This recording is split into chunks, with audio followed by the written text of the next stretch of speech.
Hey Twitch, I'm back again with another motherfucking banger video. Today we gonna be reacting to some P Diddy and like all that shit he got going on right now, y'all. I know y'all see he got mad shit going on. We about to, I mean, react to this shit. Let me see.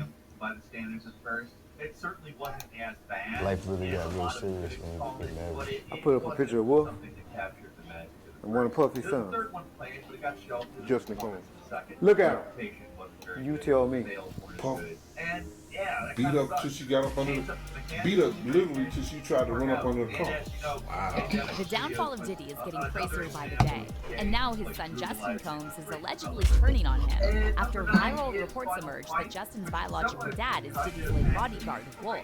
Meanwhile, Diddy's other bodyguard, Gene Deal, revealed that Diddy used to beat up Justin's mom, Lisa Hilton, because he thought she was cheating on him. Several other sources he used to run in the same circle also dropped hints that Justin isn't Diddy's biological child, and fans are now speculating it's only a matter of time until all of Diddy's kids turn on him. But what did Justin say about these rumors? And will Justin's mom, Misa, join the growing number of lawsuits against Diddy? Let's get into it. I don't know, but I don't think Meek's 42. Meek's a little older than 42. when I did my math, it looked like she was probably like 15. Look how old Justin is. So rumors are going around that Justin Combs, Diddy's eldest son, might not be biologically related to him, and instead could be the child of Anthony Wolf Jones, Diddy's late bodyguard. These rumors are not exactly new. However, they resurfaced again after a third woman recently filed a lawsuit against Diddy alleging SA. To give you some context, Diddy met Justin's mom, Misa Hilton, when she was still in high school, and according to Gene Deal, she was either 15 or 16. I've always wondered a couple things. Was Diddy messing with Misa when she was in high school? Yeah. Okay, so my math is about right. 15, 16, they start messing around. Okay, and Diddy's definitely older than her. Right. So y'all can do the math on that.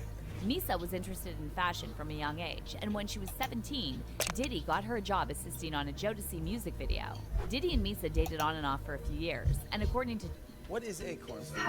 So Acorns is a financial tech company. So I bought. Gene, Diddy was controlling and physically abusive. Diddy was apparently cheating on Misa throughout their relationship. However, Gene said the moment Diddy started suspecting she was talking to someone else, he beat her up so badly that she had to hide under a car. Nisha was drop dead gorgeous.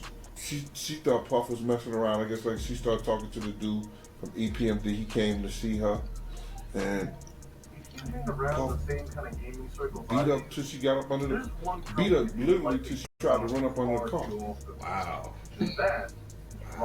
Now, Misa gave birth to Justin in 1993, and while Gene said he can't know for sure if Justin is Diddy's biological child, he did acknowledge that Justin looks like Diddy's best friend. Do you think that Diddy is actually Justin's father?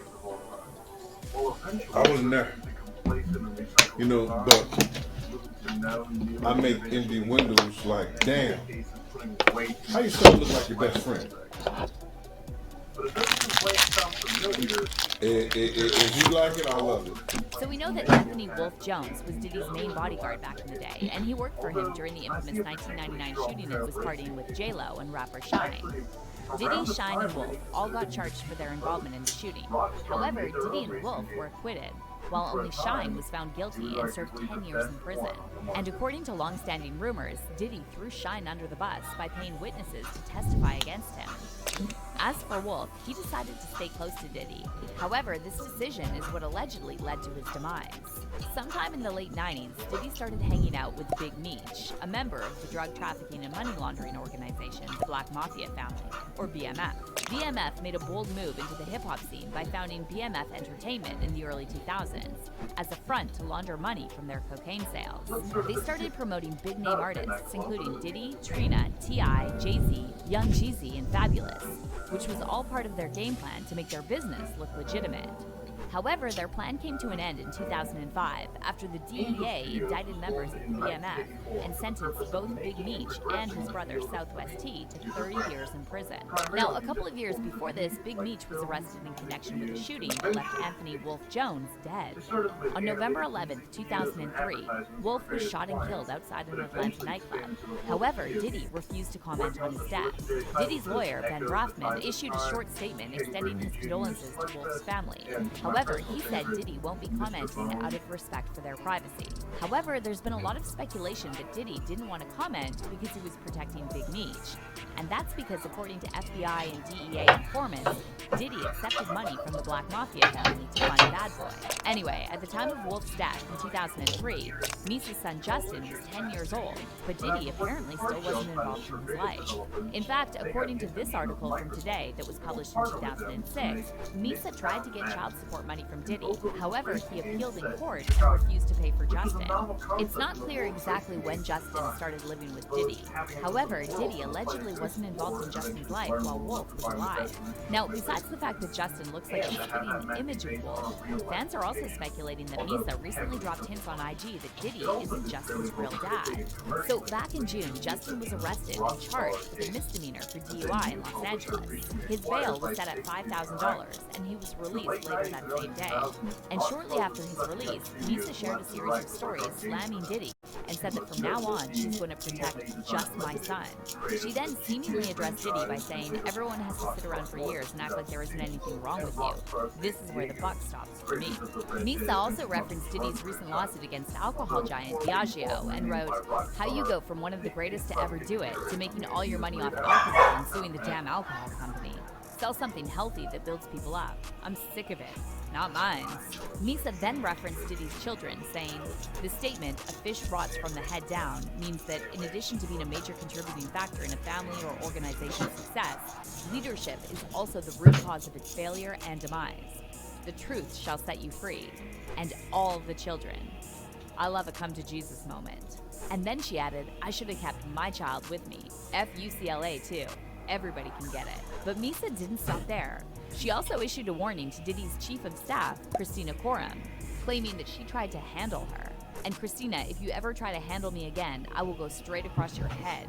Misa then shared a photo of a lioness protecting her cub with the caption, it's up, and added, if anything ever happened to my son, God forbid, what is anyone going to say to me? When we all know whose fault it would be. And this is why the internet is now again speculating that Diddy is not Justin's biological dad.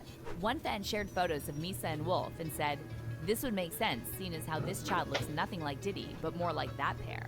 Puff most likely adopted him earlier to keep the rumor quiet and kept him ever since.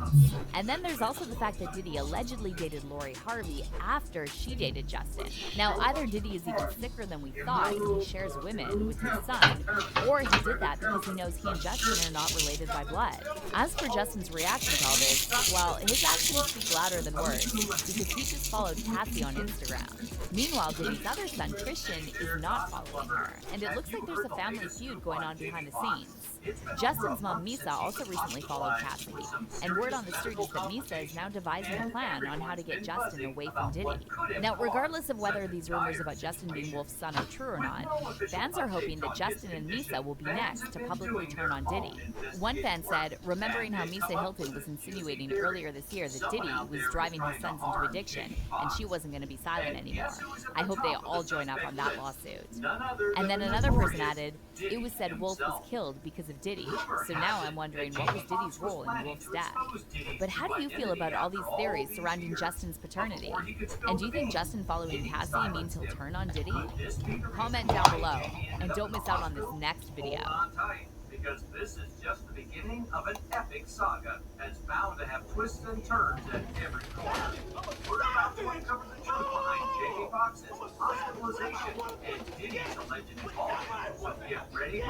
It looks like we might be witnessing the ultimate downfall of Sean Diddy Combs, the man who these days goes by the name Love or Brother Love, but whose checkered past is filled with violence, death, and disturbing allegations ranging from grooming to SA and even trafficking. Since his rise from a background dancer to one of the most powerful moguls in hip-hop, Diddy has repeatedly faced allegations of using violence against everyone from his girlfriends to fellow rappers. Most recently, Diddy was sued by his ex-girlfriend Cassie for DV, SA, and trafficking, including alleged depraved forced encounters with other men. And yet, despite the severity of all these allegations, Diddy has somehow managed to insulate himself from criminal investigation. Looking back at his history, it seems there are so many things Diddy has done that have been swept under the rug and kept quiet because he just has that much power. But what history also showed us time and time again is that no one is too big to fall, and it looks like Diddy's power might be running out. Get ready, because in this video, we're taking a deep dive into all the disturbing allegations and separating truth from fiction about the downfall of Sean Diddy Combs. I define power in a couple of different ways. I couldn't really answer it one way. I define it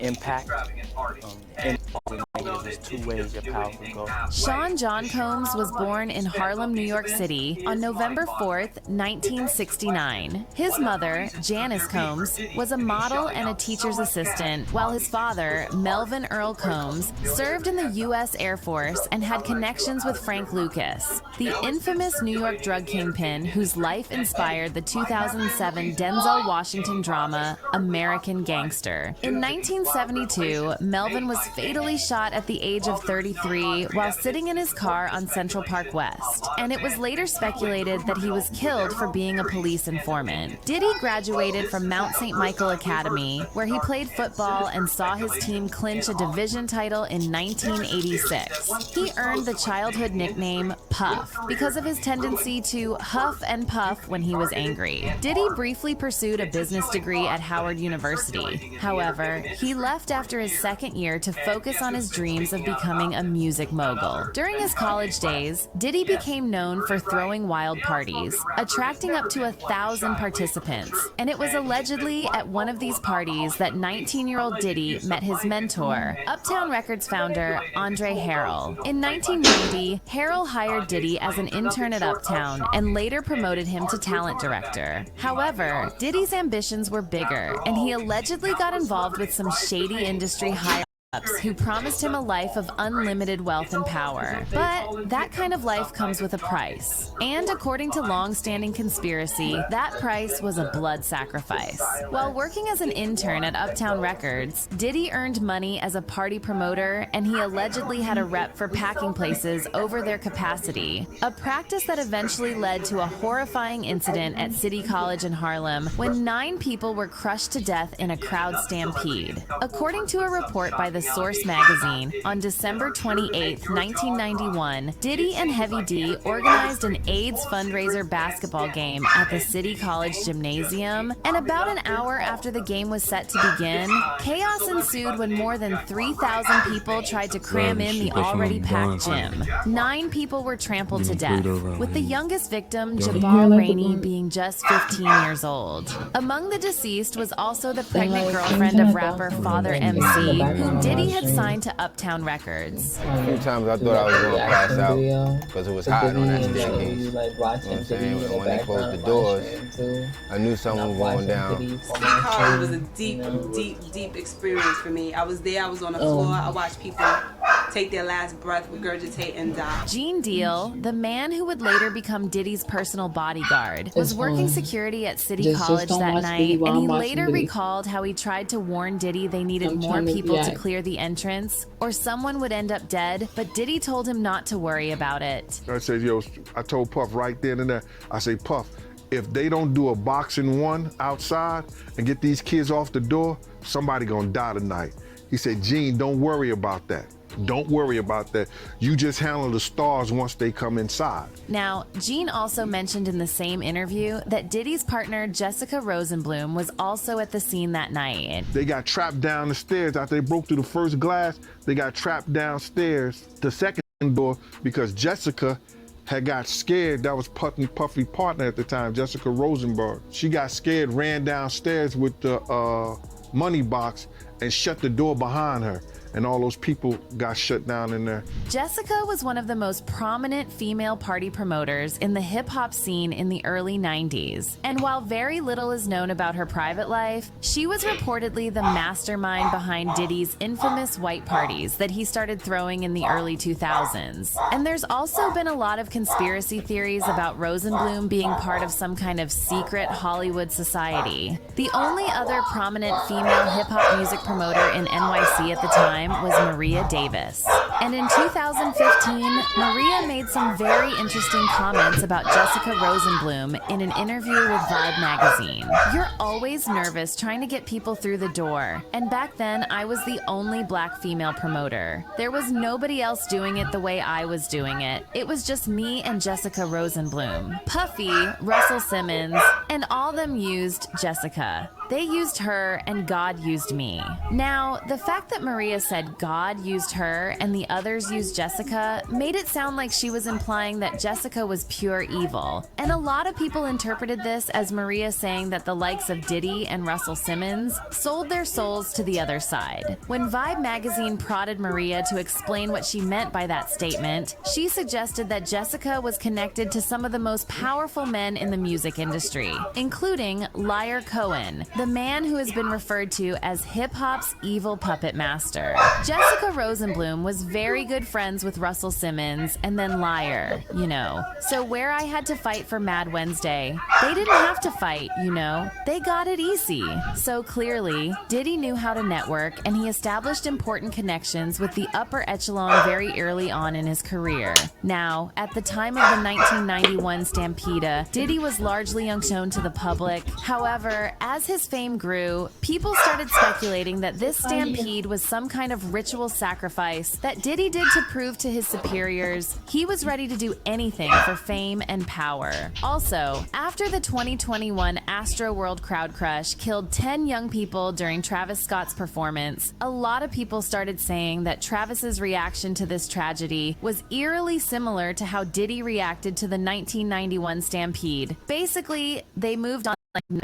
In fact, according to One Blind Item, after the victims of the stampede were taken to the hospital, Diddy stayed back to count his cash, and he apparently looked completely unfazed by what had happened. I forget who was performing. Anyway, the one thing I found interesting was that the people who were helping Diddy with the event found him counting his cash in one of the back rooms after the 9 children had been taken to the hospital. He denies this, of course, but multiple people have said that they saw him with their own eyes. Following this tragedy, multiple wrongful death and personal injury lawsuits were filed, and yet no criminal charges were brought against Diddy or other organizers.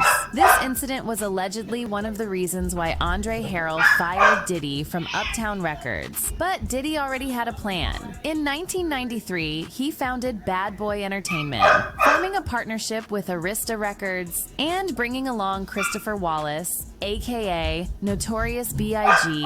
or Biggie Smalls. Diddy and Biggie initially connected in '92 after Diddy expressed interest in meeting Biggie following a feature about him in The Source magazine. During this time, Biggie formed a friendship with West Coast rising star Tupac Shakur, and according to Biggie's associates, Biggie and Pac were very close, often spending time together outside of work and socializing when Tupac went to New York or Big to LA. However, their friendship came to an end after the 1994 incident at Quad Recording Studios in Manhattan, where Tupac was shot 5 times. Tupac, believing the attackers had ties to Diddy and Bad Boy, was convinced that Biggie knew the attack would happen, but didn't warn him. Biggie, however, denied any involvement or awareness of the planned attack. Both Biggie and Diddy were present in the building when the shooting happened. However, when the police arrived, Diddy appeared relaxed while Biggie seemed genuinely shocked and concerned. This incident was the spark that ignited the already tense atmosphere between East Coast and West Coast rappers, tragically culminating in the murders of both Tupac in September 1996 and Biggie in March 1997. And despite official investigations leaving both Tupac and Biggie's murders unsolved, there's a persistent belief among hip-hop fans fans that Diddy might have had some involvement in both of their deaths. Oh, On March 8, I'll fucking 1997, Biggie and Diddy were attending a Soul Train Awards after I do party that. organized by Vibe magazine at Peterson Automotive Museum in LA. The party was eventually shut down due to overcrowding, and Biggie left with his group in 2 Chevy Suburbans, heading back to his hotel. He sat in the front passenger seat with 2 companions while another individual drove. Diddy traveled in the other vehicle accompanied by 2 bodyguards, while Bad Boy's security director trailed behind in a Chevy Blazer. As Biggie's SUV paused at a red light roughly 50 yards from the Peterson Automotive Museum, a black Chevy Impala pulled up beside it. The driver of the Impala lowered the window, brandished a gun, and shot at Biggie's car. Struck 4 times, Biggie was rushed by his entourage to Cedars-Sinai Medical Center, where surgeons immediately operated on him. But sadly, despite the emergency efforts, Biggie Smalls was declared dead at 1:15 a.m. He was just 24 years old, and it didn't take long before people started blaming Diddy for setting Biggie up, pointing out that Diddy pressured Biggie to go to LA just months after Tupac was shot. There were also rumors back then that Biggie was trying to leave Bad Boy after he found out Diddy was allegedly stealing from him, and some sources even claimed that before Tupac was shot, he and Biggie made amends and were planning to start their own label. However, in his first interview following Biggie's death, Diddy denied claims suggesting that the murder resulted from a financial dispute, and he refused to speculate on the motive behind the shooting. With someone out in Los Angeles, what's your theory? I know that's completely not true. Biggie didn't have no money conflicts with anybody. And as far as my theory, it would be inadequate for me to speculate. I would just be like everybody else to speculate on who did this or why it was done.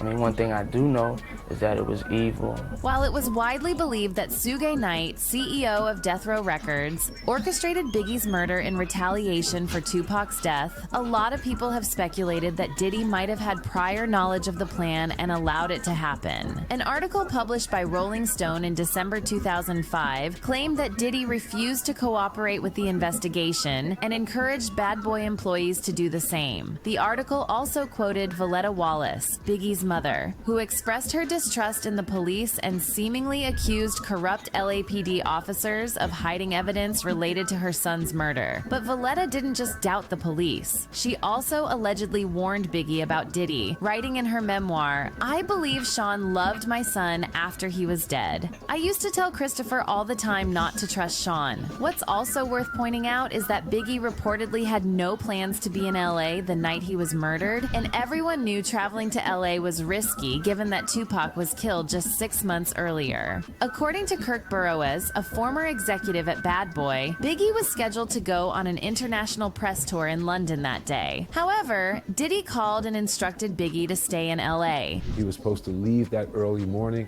go to London, and we would be out there for 2 or 3 days, and then he would go back to New York and go home. Diddy called Sean P. Diddy, whatever his name was during that time, called late Friday night, early Saturday morning, saying he's not going to London.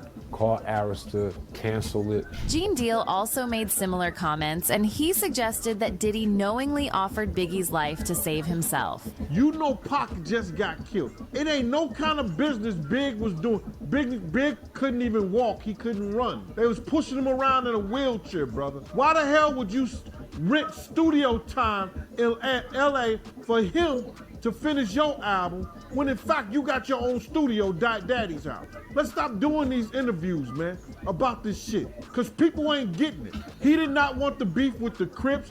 Puff ain't want the beef with the Dog Pound, Snoop them or whatever. Big started that beef. So what I'm gonna do is, y'all want the sheep? I'm gonna put them out the pasture. Catch them if you can. You the wolf, if you got that wolf in you, catch them if you can. Now, as for Tupac, there's been a lot of speculation that Diddy had a hand in his death as well. After Diddy's former associate and Southside Crips member, Keef D, was recently arrested for his involvement in Tupac's murder, reports surfaced alleging that Diddy offered $1 million to the Crips to kill both Tupac and Suge Knight. According to LAPD detective Greg Kading, an informant told the police police all the way back in 1997 that Diddy ordered both hits, which Keefe reportedly later confirmed. Bolstering Keefe D's claim was an informant in 1997 who told investigators that Puffy had hired the Southside Crips to kill both Suge. Diddy, however, has persistently refused to discuss these allegations. Now, it was this documentary that claimed, which we know wasn't true. Yeah, check this out. We don't talk about things that are nonsense. We don't even entertain nonsense, my brother.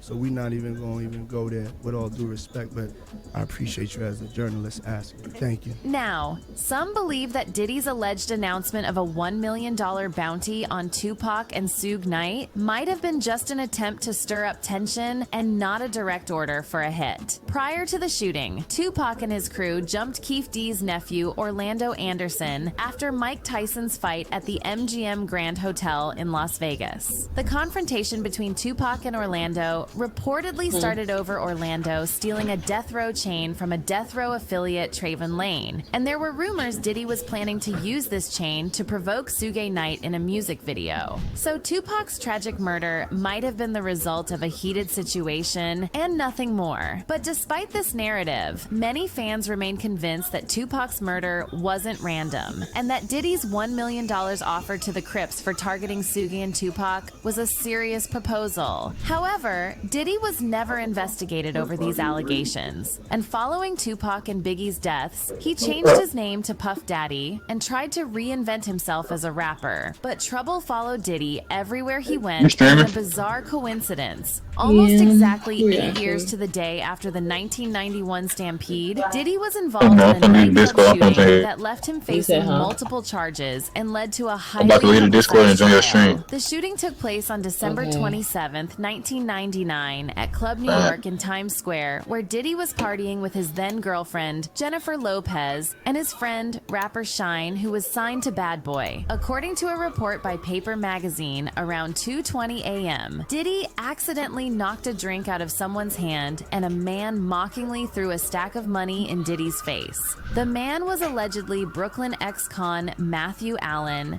better known street name Scar. An argument broke out, quickly escalating into a full-blown shootout, and, according to multiple witnesses, some of the rounds came from Diddy's gun. 3 people were injured and 1 woman was shot in the face. Amid the chaos, Diddy and J-Lo escaped in his '99 Lincoln Navigator, but were pulled over by the police after running a red light. The police found a stolen 9mm handgun in the trunk of the car, and both Diddy and Jennifer were arrested. J-Lo spent 14 hours in a cell, and this was reportedly the final straw for her. She dumped Diddy on Valentine's Day 2001 and never looked back. As for Diddy, he was charged with 4 weapons-related charges and with bribing his driver to lie about the gun being his. Meanwhile, Shine was also arrested and charged for his involvement in the shooting. But while Shine was found guilty and ended up serving 10 years in prison, Diddy managed to escape prison sentence with the help of high-profile lawyers, Johnny Cochran and Benjamin Braffman. It was later widely reported that Diddy threw Shine under the bus, and Gene Deal claimed that Diddy pressured witnesses that were brought to him to testify against Shine.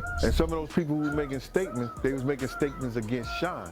Yo, bro, listen to me. Y'all hearing it from me, but Shine said it himself in his interview. You supposed to be my brother, and you got people testifying against me. Those people were testifying, they were brought to Puff first, saying that what they saw against Shine and what they saw Shine do. Shine later converted to Orthodox Judaism, and this led to an urban legend about Diddy being the devil incarnate because multiple bad boy artists turned to God after dealing with Diddy. Shine embraced Judaism, Mace became a pastor, and Loon became a devout Muslim. Anyway, the 1999 shooting was what led Diddy to change his stage name from Puff Daddy to P. Diddy, in an attempt to distance himself from his criminal past. He would go on to change his name and rebrand his image multiple times following different public controversies. Back in 2017, he changed his middle name to Love, shortly before his ex-girlfriend Kim Porter died under mysterious circumstances. I decided to change my name again. I'm just not who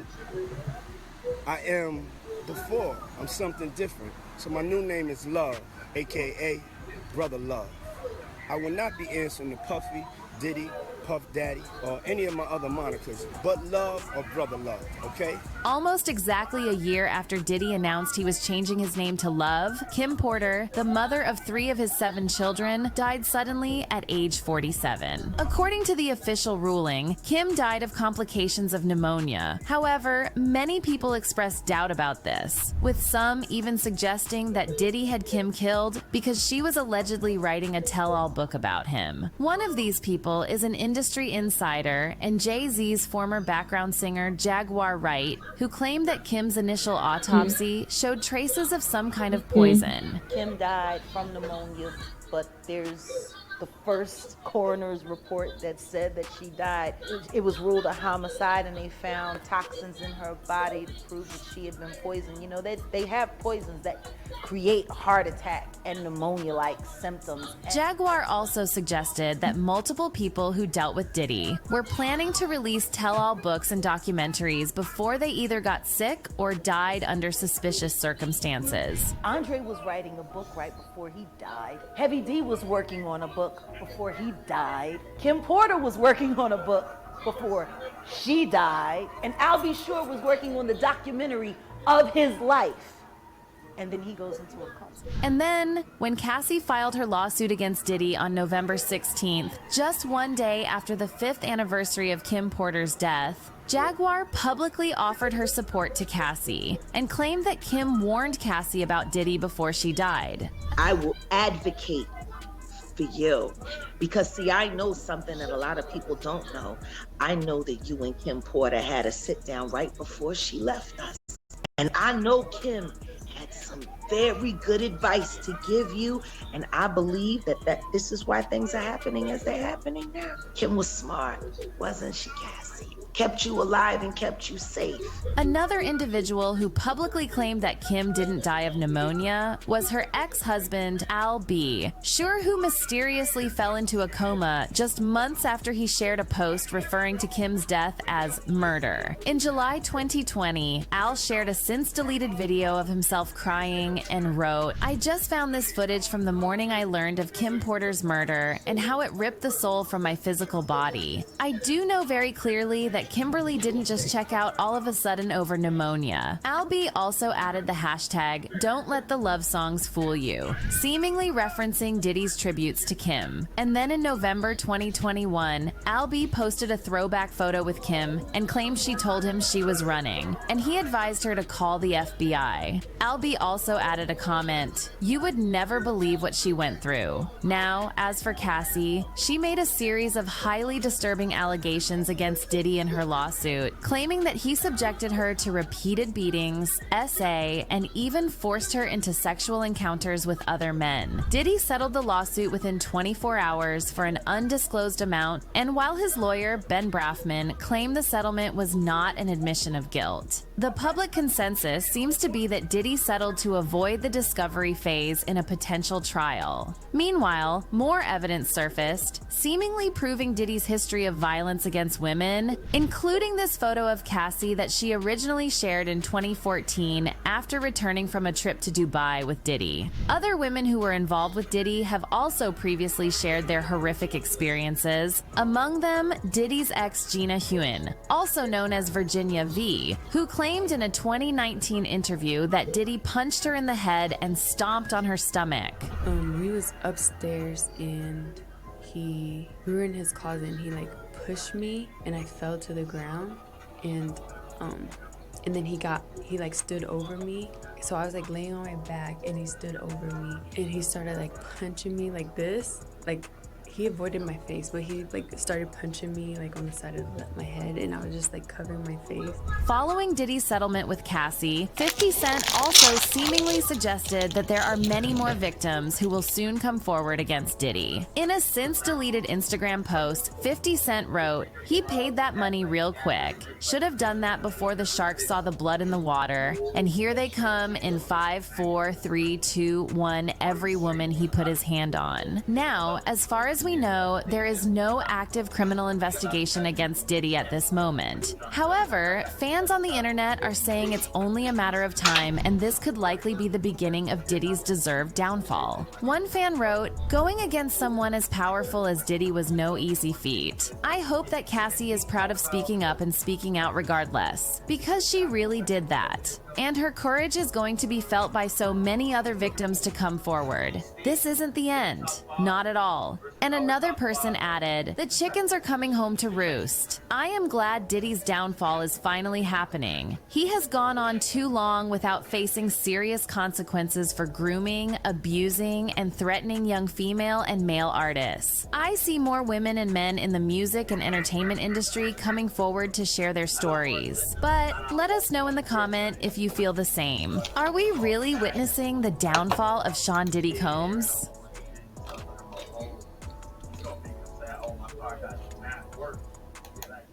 Diddy has been accused of rape and a lot of other crimes by his ex-girlfriend Cassie. A huge lawsuit that details the disturbing claims. Diddy found himself entangled in fresh controversy with his ex-girlfriend Cassie, leveling serious accusations against him, including attempted R and SA. As he grapples with these new allegations, attention has turned to his past cases, particularly the one surrounding the death of Kim Porter. Recent reports suggest that Kim Porter's twins are now confronting Diddy regarding their mother's tragic demise. Persistent conspiracy theories surrounding Diddy's alleged involvement in Kim Porter's death have circulated for quite some time. Adding a new layer of complexity, even Diddy's own daughters are now raising questions about their mother's untimely passing.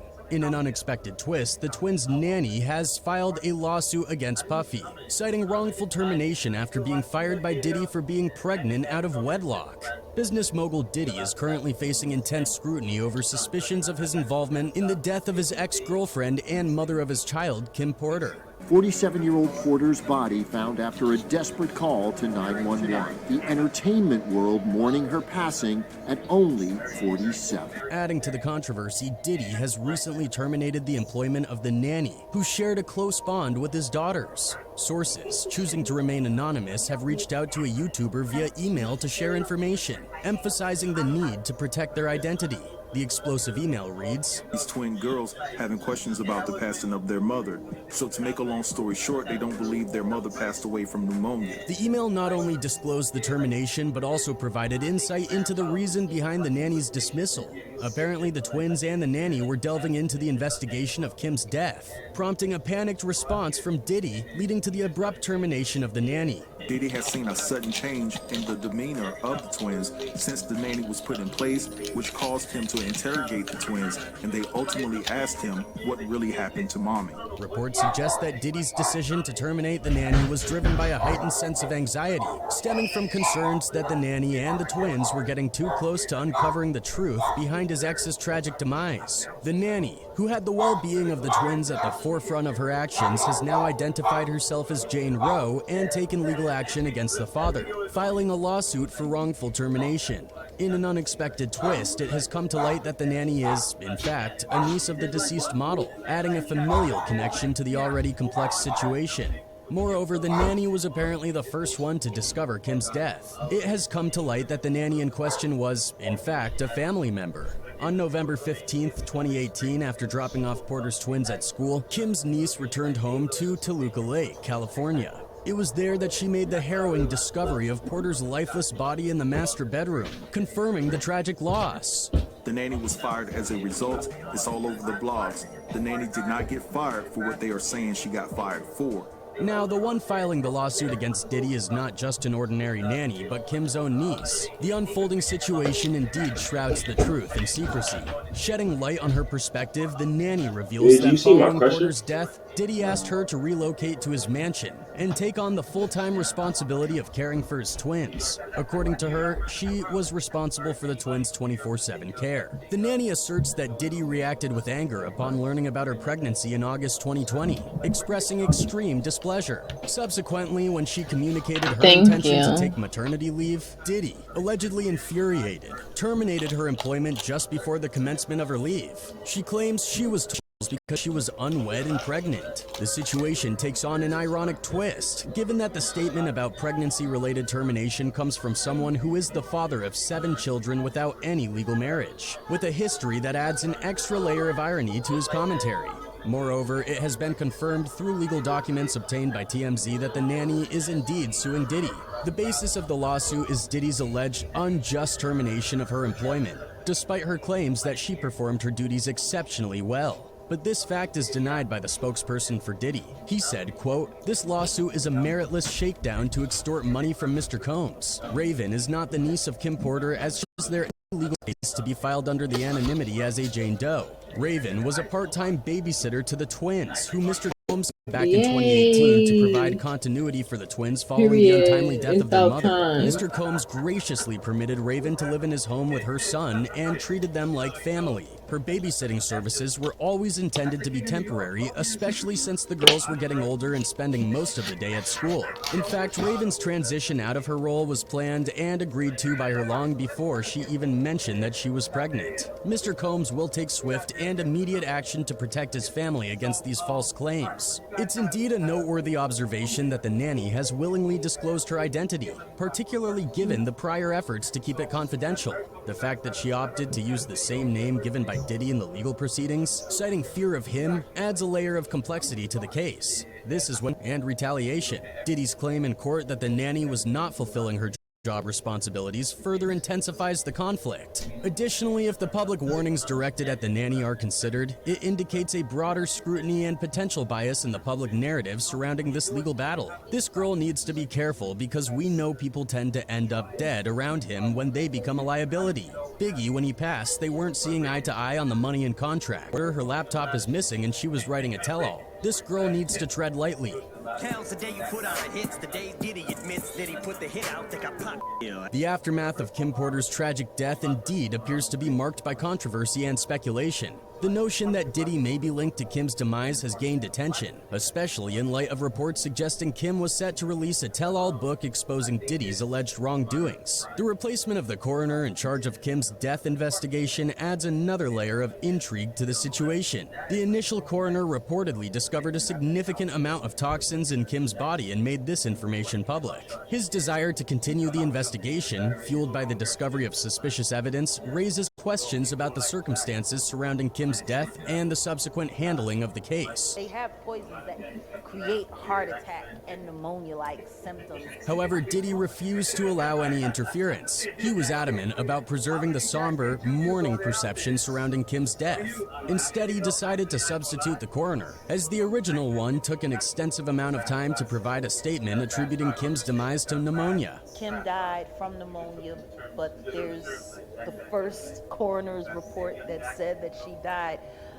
It was ruled a homicide and they found toxins in her body. The revelation of the former coroner's death adds another layer of shock to these already perplexing events. The entire situation seems enigmatic, leaving many questions unanswered. There appears to be a shadowy history surrounding Diddy. Even now, as per Kim's family and friends, Kim expressed a desire to see her doctor but faced obstacles for undisclosed reasons. This struck her as peculiar since her doctor was unresponsive to phone calls. In response, she urged Diddy to arrange a meeting with her personal physician. However, Diddy orchestrated a meeting with a different doctor. The suspicion arises that Diddy orchestrated a sinister plot to end Kim's life, allegedly administering poison to accomplish.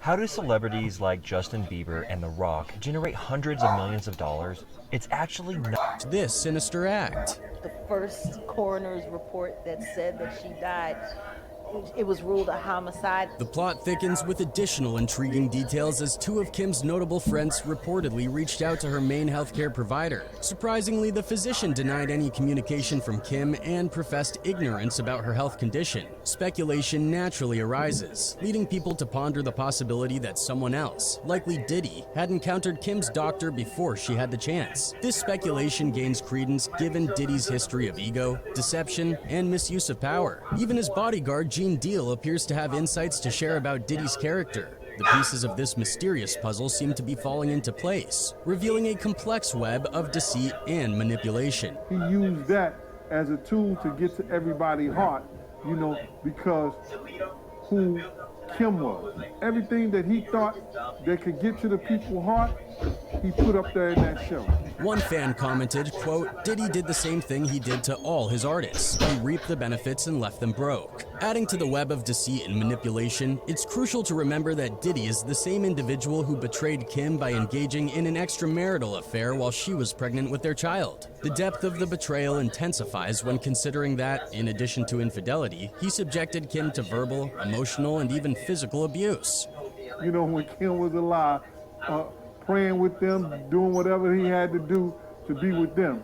Regardless of the actual facts, Diddy's pattern of deceit continues as he consistently misleads people. He even went so far as to leave what appears to be a disingenuous and insincere note for his ex on Instagram. He wrote, quote, every day we celebrate you and thank God for blessing us with the time we shared together. Thank you for making me smile for a lifetime. You've made me a better father and a better man. I'm so grateful for all the moments, the memories, the laughs, and the love. Turning our attention back to the nanny, supposedly identified as Joan Rowe, disturbingly claims that she is facing threats from Diddy. This alleged behavior aligns with a pattern where Diddy resorts to manipulation and intimidation when individuals resist his control. If history is any indication, once he initiates such tactics, navigating the ensuing complexities becomes an arduous task for those involved.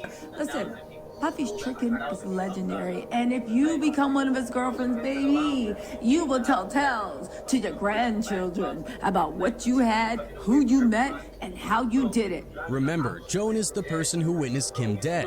It is possible that Joan had found out the real reason behind Kim's death, which Diddy has been trying to hide, because allegedly Kim was not discovered unconscious in her bed. Instead, she was found on the floor of her bathroom, and if they did find her in bed, it was because she had been placed there on purpose. There was blood found on Kim's pillowcases and also a slight track of blood on the bedroom floor that went to the bathroom. But Diddy and his facilitators continue to claim that it was pneumonia and that Kim died peacefully. Kim died peacefully in her sleep. They also a slight trail of blood on the bedroom floor that led to the bathroom. So this means that Joan was the first one to see the bloodstains, and she reported. That's why Diddy truth.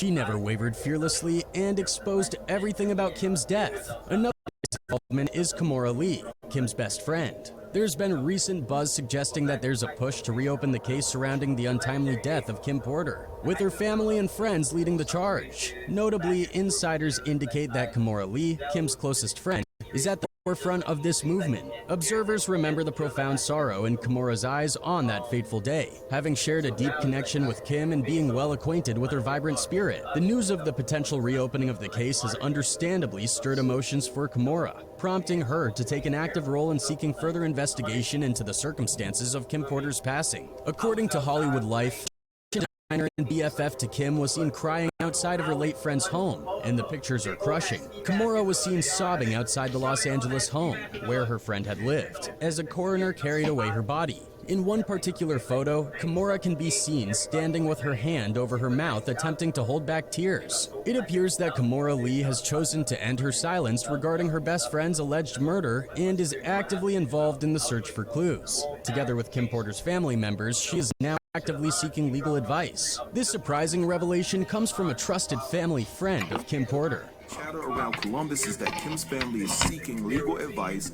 and is unequivocally in pursuit to slap Diddy with a lawsuit for wrongful. The fans believe that there is a 100% possibility that Kimora Lee knows some sinister things. Quote, what happens in the dark always comes to light. We must protect Kimora Lee Simmons at all costs, and other cliches. Another one added, quote, once his children knows the truth, they will never forgive him for taking their precious mother away from them. May she rest in peace, and may she finally get the justice that she deserves. Adding to the unsettling nature of the case, the initial coroner involved in publicizing findings about Kim Porter's death has been reported as found deceased. Tuffy News TV was the source that brought this disturbing development to light. I've been told that he was the head of the snake into the investigation of the passing of Kim. And not only that, y'all, he was the one who initially found something problematic. Tuffy News TV has not only reported the alarming discovery of the deceased initial coroner, but has also revealed additional information sourced from insiders within the industry. According to Tuffy, an email from one of his followers suggested that Kim Porter had purportedly been attempting to reach her personal doctor without success. This alleged inability to make contact reportedly led her to make a significant... How do you take 20,000 children in the middle of New York City without anybody seeing. They are being put into buses, they are given certain clothes. Some of them were taken out in boxes. You can call them crates, you can call them caskets of dead people, although they were... will say, where's the proof? When I go into the tunnels, I can't take my phone, and if you're going to do it, the psychopaths will eliminate you. So some pictures I saw that are real, and I was surprised to see them. But there are many children down there. Yes. But they're not in the main rooms. They're in the hidden rooms within the walls. Oh shit. They got a documentary coming out about the tunnels inside New York City, Times Square. I say, man. And tragic error, marking a pivotal moment in her life. According to sources, in her futile wait for her personal doctor's response, Kim Porter reportedly confided in the father of her daughters. He in turn recommended another doctor. Unfortunately, despite these efforts, the outcome was tragic. Surprisingly, it suggested that Kim had an awareness of the situation. Allegedly, she sent a group text to her close friends with the ominous reportedly confiscated by the security team that Diddy brought to Kim's house after her passing. There is a prevailing belief among some that Diddy may bear responsibility for Kim Porter's death, stemming from his history as a serial cheater. Reports indicate that he was unfaithful to Kim with her best friend at the time, Sarah Chapman. The revelation that Sarah became pregnant around the same time as Kim allegedly devastated her, leading to a noticeable decline in her health. To compound the heartbreak, Diddy seemingly flaunted his affair with Sarah publicly, showering her with extravagant gifts as if she were a trophy. Happy Mother's Day, Sarah.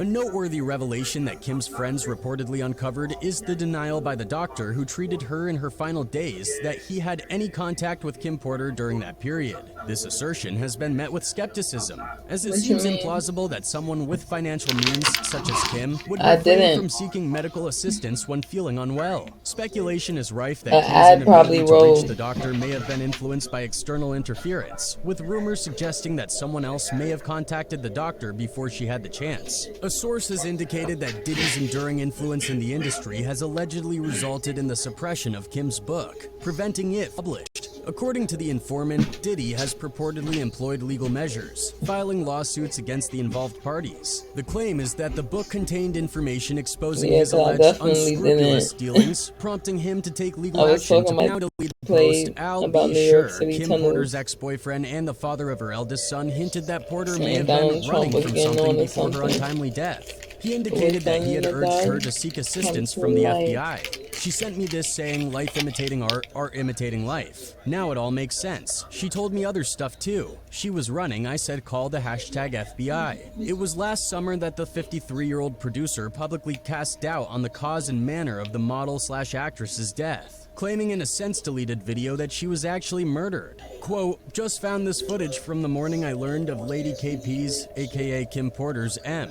and how it ripped the soul from my physical body. I had no clue, but I do know very clearly that Kimberly didn't just check out all of a sudden over pneumonia, he insisted. That's some bull. Really? This is where I get in trouble. We just celebrated our son Quincy's new deal and Christmas special with Netflix. And she was in fantastic health as well, laughing, seeing me and Diddy's mutual exchange at the theater. I'm going to leave it here. The bold claims made by I'll Be Sure garnered significant attention. But there are reports suggesting that Diddy's associates played a role in silencing these statements by allegedly pressuring Al to delete his posts. In the midst of these developments, Kimora, who shared a deep affection for Kim, took to Instagram to pay tribute to her long-lost friend. You are a great mama. Between us, we have 8 kids who are all cousins. We are and will always be a family. I will look after yours, and you will look after and guide us all. What a beautiful, loving, sassy soul to have lost. We love you forever. May God bless your journey. We will never stop crying for you. Hashtag Kim Porter, hashtag forever my lady, hashtag RIP, hashtag Black Excellence. And more revelations are coming that he might have done something wrong with Kim, which is also evident from his recent case. After being in a relationship with Combs for more than 10 years, Cassie claims to have experienced numerous incidents of A, including severe physical abuse and R. The New York Times initially covered these troubling accusations, uncovering a distressing story of domination over every facet of Cassie's life. The legal action presents a bleak depiction of a pattern of aggression and ST that endured until the relationship ultimately ended in 2018. She said in a statement to the Times that after, quote, years ready to tell my story and to speak up on behalf of myself and for the benefit of other women who face violence and in their relationships. A representative for Combs, who goes by different monikers such as Puff Daddy, P. Diddy, Diddy, and Love, strongly denied the allegations, labeling them as offensive and outrageous. The spokesperson contended that these accusations emerged after Ventura allegedly demanded $30 million from the influential figure. And Cassie, whose real name is Cassandra Ventura, are saying tonight that the two have settled a lawsuit she filed against the mogul yesterday in Manhattan federal court. The statement further stated, Miss Ventura has now resorted to filing a lawsuit riddled with baseless and outrageous lies, aiming to tarnish Mr. Combs' reputation and seeking a payday. Ventura's legal representative informed the New York Times that she had been offered 8 figures to silence her and prevent the filing of this lawsuit, an offer she reportedly declined. Requests for comments from Ventura's representatives have yet to receive a response at this time. The unsettling lawsuit reveals a distressing storyline about the relationship, portraying a situation where Combs took command of both Cassie's personal and professional life. The allegations encompass years of severe physical abuse, forced intimate encounters, and a persistent atmosphere of violence. A decade-long cycle of abuse, violence, and sex trafficking.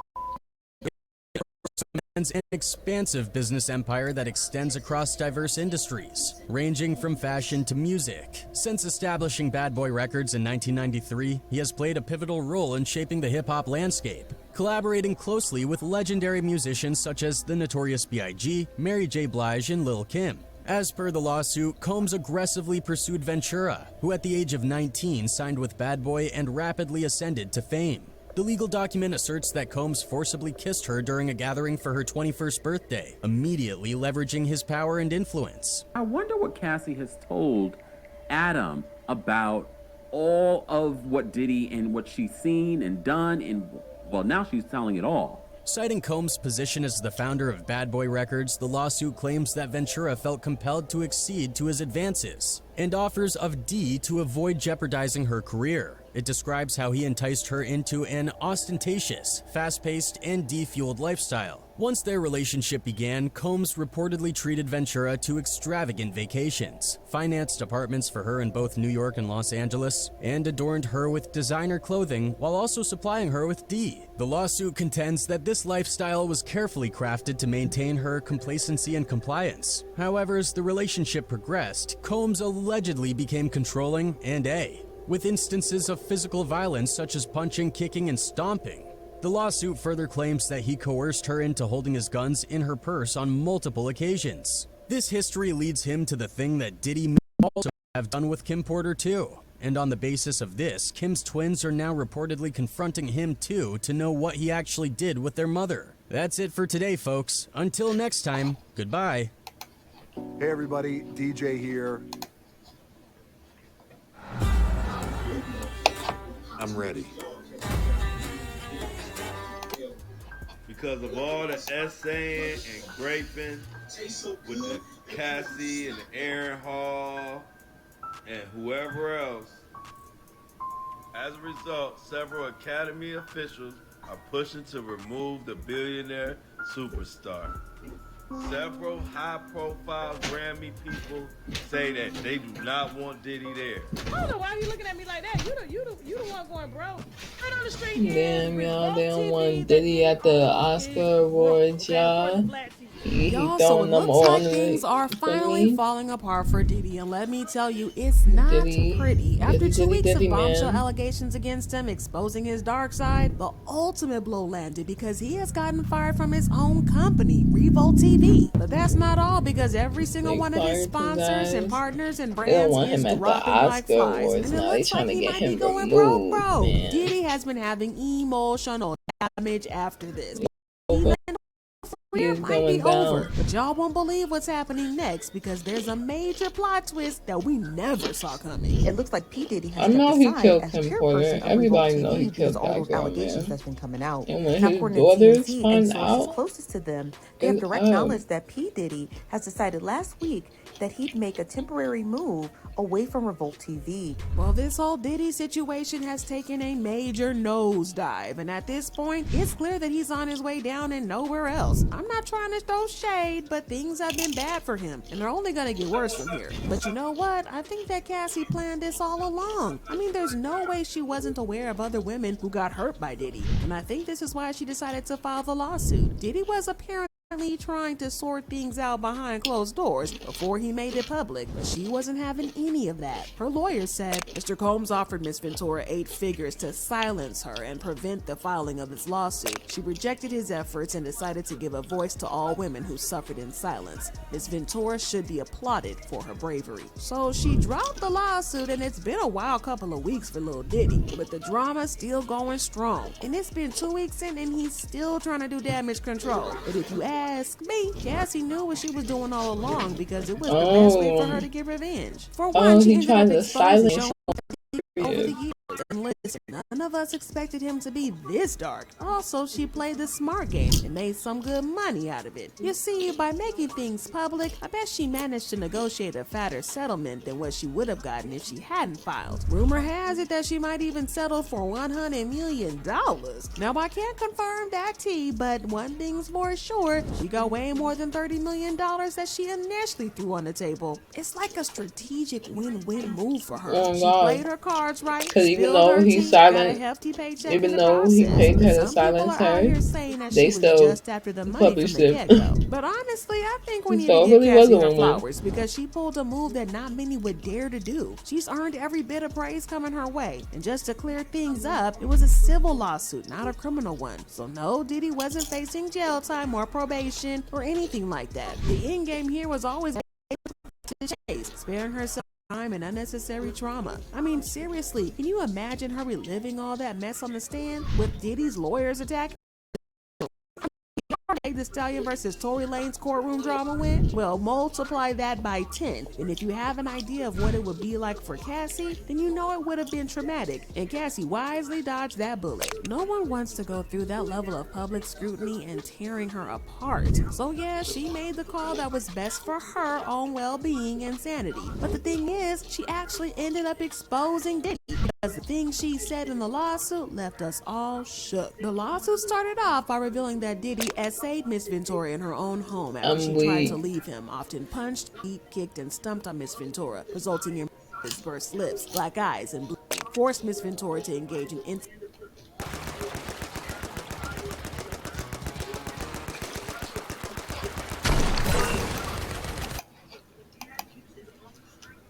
acts with male SWs while getting off on it and filming the encounters. Demanded that Miss Ventura to carry his firearm in her purse just to make her uncomfortable and demonstrate how dangerous he is. And introduced Miss Ventura to a lifestyle of excessive alcohol and required her to procure illicit prescriptions to satisfy his own addictions. She also revealed how he put hands on her over and over again, talking about this on multiple occasions. On one of those occasions, they were home from a party when Mr. Combs Miss Ventura repeatedly in an Escalade, including by kicking and hitting her. He forced her out of the vehicle on 5th Avenue in New York City. She was eventually able to hail a cab and get to her apartment in Manhattan. The lawsuit also talked about a time that Mr. Combs Miss Ventura, pushing her into a corner of the vehicle and stumping on her face. When the car arrived at Mr. Combs' residence, Miss Ventura attempted to run away, but Mr. Combs followed her and proceeded to again kick her in the face. Miss Ventura was profusely and was ushered into Mr. Combs' home, where she began to throw up from the incident. Oh, and don't even get me started on how he would drag her out and take her out to other men, and he called offs. According to the lawsuit, Mr. Combs always supplied Miss Ventura with copious amounts of drugs before and during the FOs. Miss Ventura was given ecstasy, GB, and alcohol in excessive amounts during FOs, which allowed her to disassociate during these horrific encounters. It became commonplace to get IV fluids in the days after an FO to recover from the excessive substances pushed upon her. So apart from the horrible things that he allegedly did to her, the lawsuit also revealed how he treated other people. Like the time he blew Kid Cudi's car up, or the time he literally tried to unalive Suge Knight. The court document said, for example, on one occasion when Mr. Combs and Miss Ventura were using drugs together in his home, one of his security staff barged in and announced that Suge Knight, a longtime rival of Mr. Combs, was spotted at Mel's Drive-In Diner in Los Angeles. Mr. Combs began to get dressed, retrieved multiple guns from a safe, and ran out of his home to where he believed Mr. Knight was dining.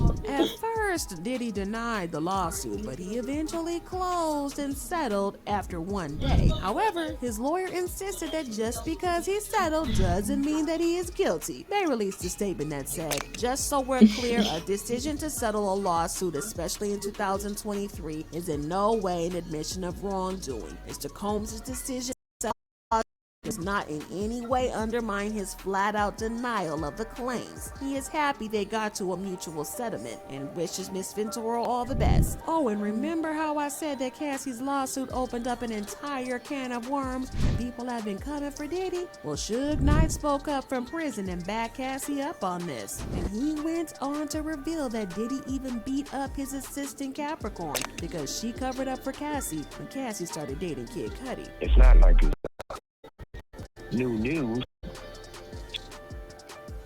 Same time he got a mother, what's a little girl named Cassie or whatever. He had an assistant by the name of Capricorn. He felt Capricorn, Cap was keeping this on the low about if she was messing with Cudi or not. Puffy about that. Suge Knight also exposed Interscope Records for paying Capricorn off so that Diddy wouldn't go to jail. Not only did he beat the shit out of her, it was an Interscope person, the Interscope check that paid her to settle before he wouldn't go to jail.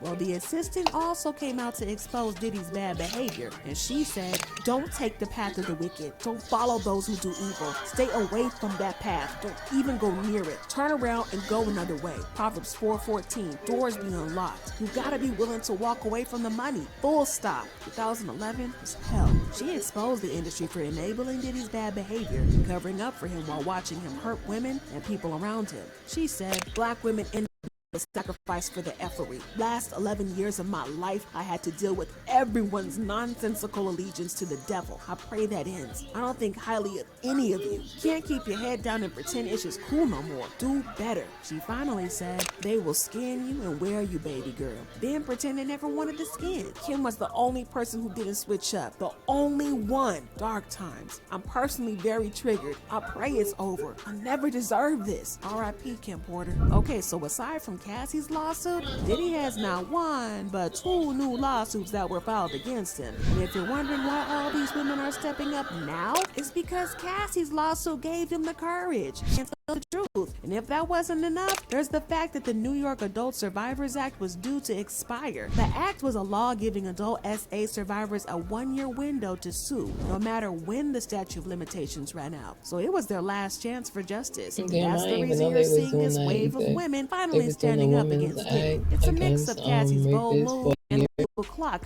After Cassie, the first woman to speak up was Joey Dickerson-Neal, who claimed that Diddy told her essay her and reported it without her knowledge when she was a college student in 1991. Joey claimed that the unfortunate incident had happened when she was a student at Syracuse University.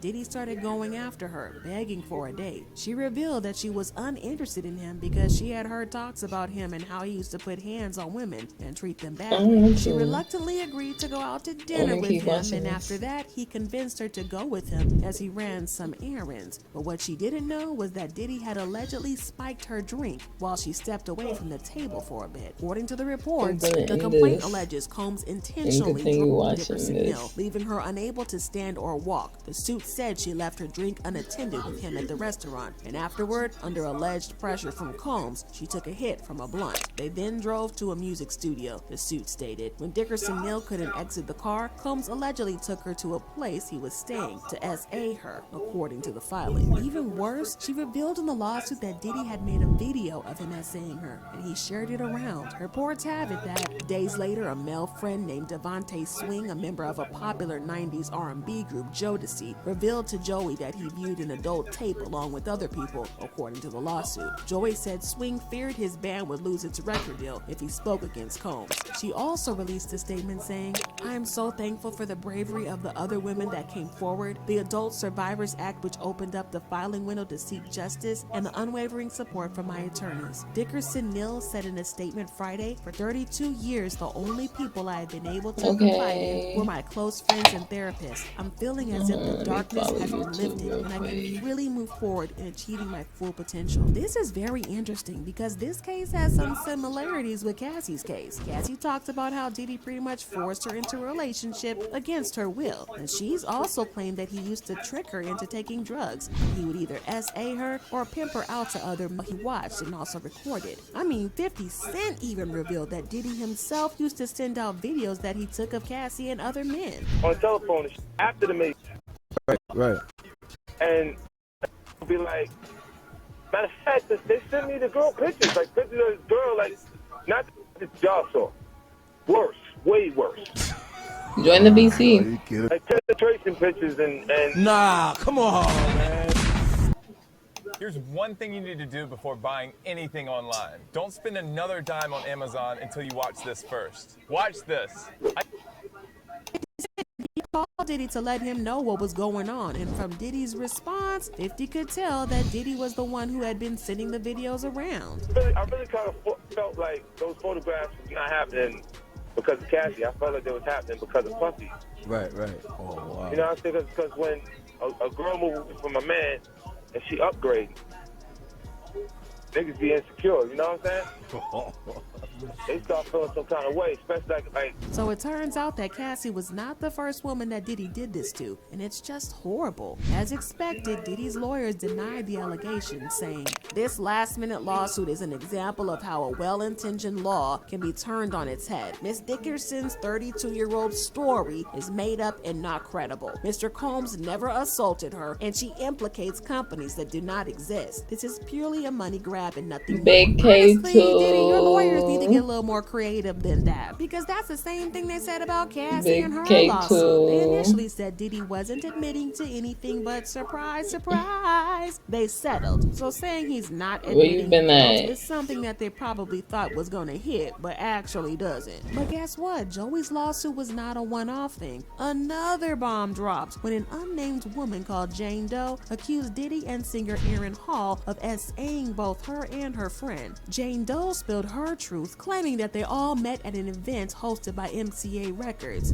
According to her, Aaron and Diddy were super charming during the night, offering drinks and being charming. Will And you after say that that, again? they invited the ladies for an after party at Aaron's place. According to the reports, while at Hall's apartment, Jane Doe was offered more drinks and was coerced into being intimate with Combs. After Combs finished doing his business, Jane Doe laid in bed, shocked and traumatized. While Jane Doe was trying to get dressed, Hall That's why. allegedly barged into the room, pinned her down, and forced Jane Doe to be intimate with him. But it was that because according to reports, Diddy and Aaron then took turns to S.A. her friend at the same time. Gets even worse because days later, Combs went to the home where Jane Doe and her friend were staying, became irate, and allegedly assaulted and choked Jane Doe until she You be passed having a out. lot of Combs was tornadoes over there allegedly by looking you? for the friend because he feared she would tell the girl he with at the time. Again, this kind of backs up what Cassie said about her time with Diddy and how he would often put hands on her after essaying her repeatedly. Well, it looks like Cassie has got this woman's back because her lawyer has commented on this and said, "In my experience, handling sexual assault cases is not uncommon for other victims to come forward once the first brave survivor makes public allegations concerning a high-profile perpetrator." Again, Diddy is denying this lawsuit as well and the allegations that come with it, and his lawyers did the same thing about how the women are only trying to shake Diddy down and blah blah blah. His lawyer said, because of Mr. Combs' fame and success, he is an easy target for anonymous accusers who lie without conscience or consequence for financial benefit. The New York legislature surely did not intend or expect the Adult Survivors Act to be exploited by scammers. The public should be skeptical and not rush to accept these bogus allegations.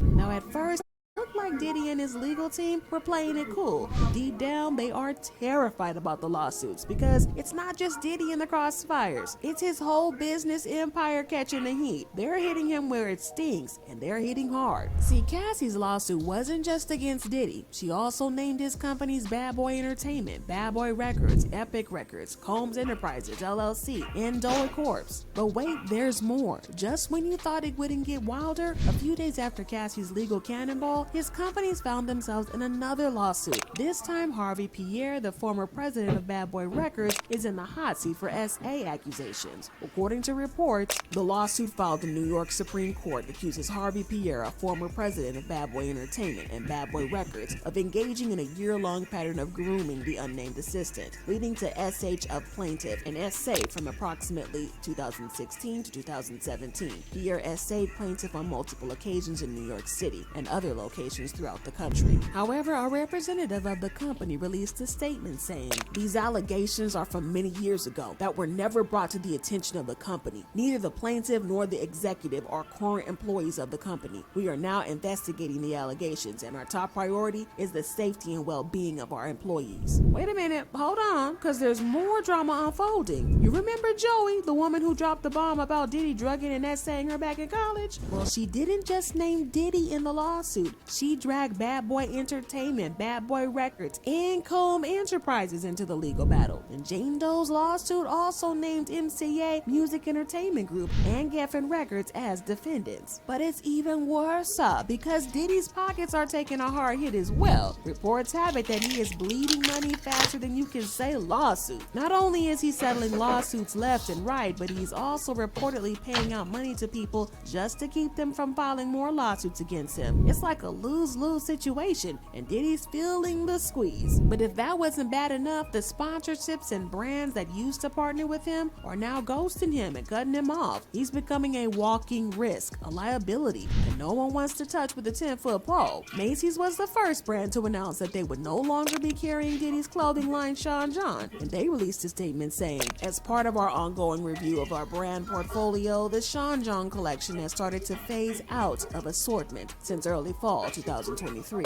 Diddy's products are being removed and won't be available on the site. It's the course of business. Retail stores are always evaluating and deciding what's relevant to consumers." But I picked the software engineering program because they pay very well. It's a fast-paced industry. The boot camp allows. But that's not all, because Diageo, the company behind the brands De Leon and Ciroc, have literally filed some official documents for him to be kicked off the brand as their spokesperson. Diddy and Diageo have been having some legal issues for a hot minute now, and they've been trying to cut him loose. Well, it looks like they are taking this chance to finally kick him to the curb because he's bad for the brand. They said the new public and disturbing accusations against him risk devastating and permanent damage to the tequila brand. But that's not all, because even people in the industry are distancing themselves from Diddy, and they don't want to be associated with him. According to the Daily Mirror, several Academy officials are pushing to remove the billionaire superstar from the Grammy guest list. Their formal invitations go out this month. There's conflict at the Academy as several voting members do not think it will be appropriate to invite Diddy. He can't Some, come to no more several Grammys. high-profile African-American members fear that inviting him sends the wrong message to audiences and charities it supports. reports. Several publicists have asked that their artists aren't seated by him. It's a logistical nightmare. Now hold up, because it gets If even he worse do come, because nobody his can brand sit by Revo him. Can sit TV by has him. kicked him out as chairman. They released a statement on Instagram saying Sean Combs has stepped down from his position as chairman of Revolt. While Mr. Combs has previously had no operational or day-to-day role in the business, this decision helps to ensure that Revolt remains steadfastly focused on our mission to create meaningful content for the culture and amplify the voices of all Black people throughout the country and the African diaspora. They continued, our focus has always been one that reflects our commitment to the collective journey of Revolt, one that is not driven by any individual, but by the shared efforts and values of our entire team on behalf of advancing, evaluating, and championing our culture. And that continues. Listen, not Diddy getting the boot from his own company. They tried to downplay it, but we're not buying it, y'all. It's not just business going down the drain, because apparently his boo thing, Young Miami the City Girl, is dumping him too, because she is not about to go down singing with him. It's clear that Diddy is on a downhill slide.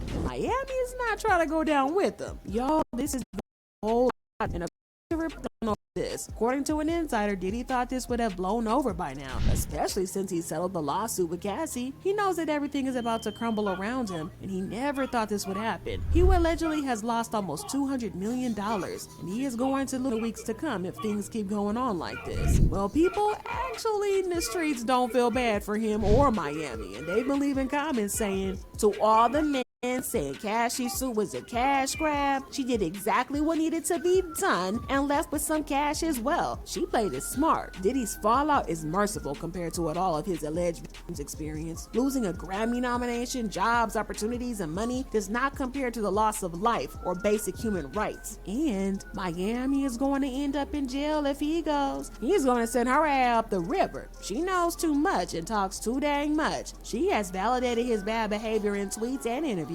I'm surprised she's still here. Y'all, this is absolutely wild. But I gotta know what y'all think about Yeah, I this. know Do you he do think wonder that what he is going to Young somehow Miami gonna recover do. and make a comeback after this? Or do you think that he is over and done with permanently? Also, are you shocked that Miami dumped him, or did you see that one coming? Drop your thoughts and comments below, and then check out this. This is something I'm really excited to share with people.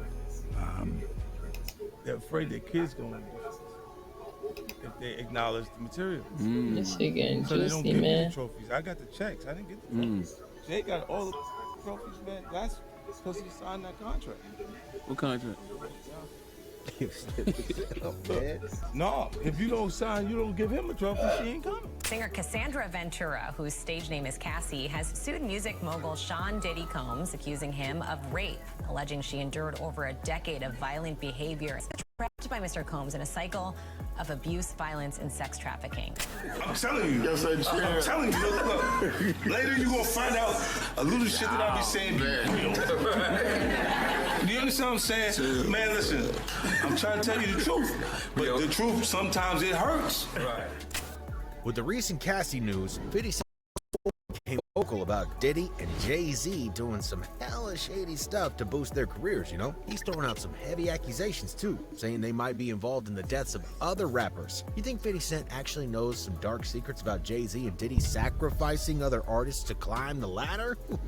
Pretty wild, man. Man, the rap game used to be ruthless too, especially back in the 90s when everyone was trying to be a gangster and make it big. Nobody wanted to be caught slipping, you feel? According to 50 Cent, Jay-Z and P. Diddy are no exceptions to that rule. They're like these hardcore rappers who do anything to climb to the top. So let's focus in on what 50 Cent's throwing out there. 50 Cent is saying that Jay-Z and P. Diddy have been screwing over a bunch of artists through their record labels. And check this out. He's pointing fingers at Coolio as one rapper who got the short end of the stick dealing with Jay-Z's shady business. As I walk through the valley of the shadow of death, I take a look at my life and realize there's nothing left. Cause I've been blasting and laughing so long that even my mama thinks that my mind is gone. But I ain't never crossed a man that didn't deserve it. Last year, rapper Coolio, who was 59, well, he passed away. And the coroner's report dropped the news that drug use was behind it, according to the LA County Medical Examiner Coordinator. They found that he died from the effects of fentanyl, heroin, and methamphetamine. They all chalked it up as accidental. Coolio's longtime manager, Jerez Posey, spilled the beans to the Associated Press, confirming the cause of death. Now, this coroner's report mentioned a few other health conditions that Coolio was going through at the time, like cardiomyopathy, asthma, and recent use of phencyclidine, which is that angel dust hallucinogenic. Cardiomyopathy messes with the heart's pumping game, and the phencyclidine is known for inducing all sorts of illusions, hallucinations, and stuff like that, according to doctors. Investigators also figured out that Coolio's severe asthma and smoking habit played a big old part in his passing, Posey told the AP. The rapper kicked the bucket in September of 2022 at a friend's house in Los Angeles. Back then, it was reported as a cardiac arrest. Tonight we're learning the cause of death for Grammy-winning rapper Coolio. The 59-year-old was found unresponsive at a friend's Los Angeles home last September. The rapper's family was informed today he died from a fentanyl overdose. His manager says Coolio also had traces of heroin and meth in his system. Coolio, whose real name is artist Leon Ivy Jr., was so known for that 1995 single Gangsta's Paradise.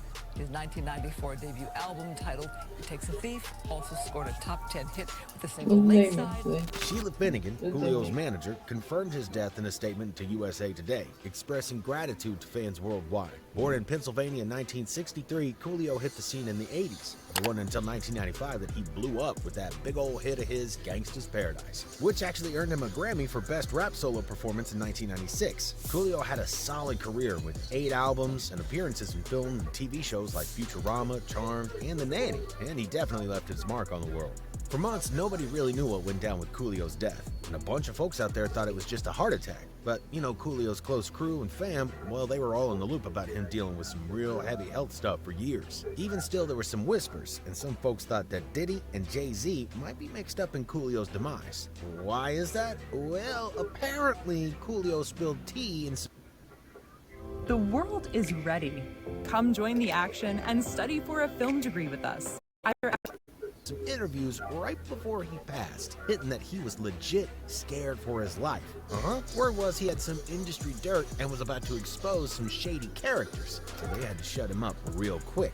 Now, later on, the authorities confirmed that Coolio had some heart issues that went undiagnosed, leading up to his passing. But even with those facts to the table, people kept spinning the tale that Jay and Diddy ordered a hit on Coolio. But Coolio's story is just one in the long line of conspiracy theories tied to Jay and Diddy over the decades in the game. Who knows if there's any truth to it, though? The industry could be pretty wild. All right, check this out. There's this belief among some folks that Diddy was the man behind Notorious B.I.G.'s death. They're saying there's some solid evidence to back it up, too. Now, Biggie, aka Biggie Smalls, was a legend who left us way too early, just at 24 years old. Even though it's been more than 25 years since he passed, his death is still shrouded in mystery. People were hit hard by it, too, and at some point, they just had to move on. The official story was that Biggie got hit in a drive-by shooting. All right, so let's dive into this story. Back in February 1997, Christopher Wallace, Biggie, headed out to LA to hype up his second studio album, Life After Death, and shoot the video for Hypnotize, the lead single.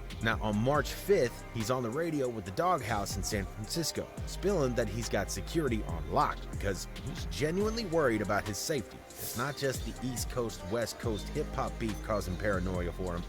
It's also the recent murder of Tupac just 6 months prior. Plus, being a big-name celeb, security is just a must. Life After Death was set to drop on March 25th, 1997. Fast forward to March 7th, and Biggie hands out an award to Tony Braxton at the Soul Train Music Awards. Some folks in the crowds just were not feeling it. They booed him. Now, the very next day, he was supposed to jet off to London, but on the night of March 8th, he's at an after-party hosted by Vibe Magazine, Quest Records, and Tanqueray Gin at the Peterson Automotive Museum in LA. Guest list there? Man, it was packed. We're talking Faith Evans, Queen Latifah, Aaliyah, Chris Tucker, the Wayans brothers, and a whole bunch more. Now here's the kicker. Eric Johnson, the photographer, spills that he was supposed to snap shots of Biggie in LA that year, but he couldn't even nail down a location because he kept getting death threats. Things were getting real intense around Biggie during those times. Just 2 days later, on March 9th, 1997, around 12:30 4:30 a.m., Biggie, rolling with his crew, hits up an after party at Steve Stout's place in Hollywood Hills. But here's the thing, before they even get there, the LA Fire Department shuts down the party early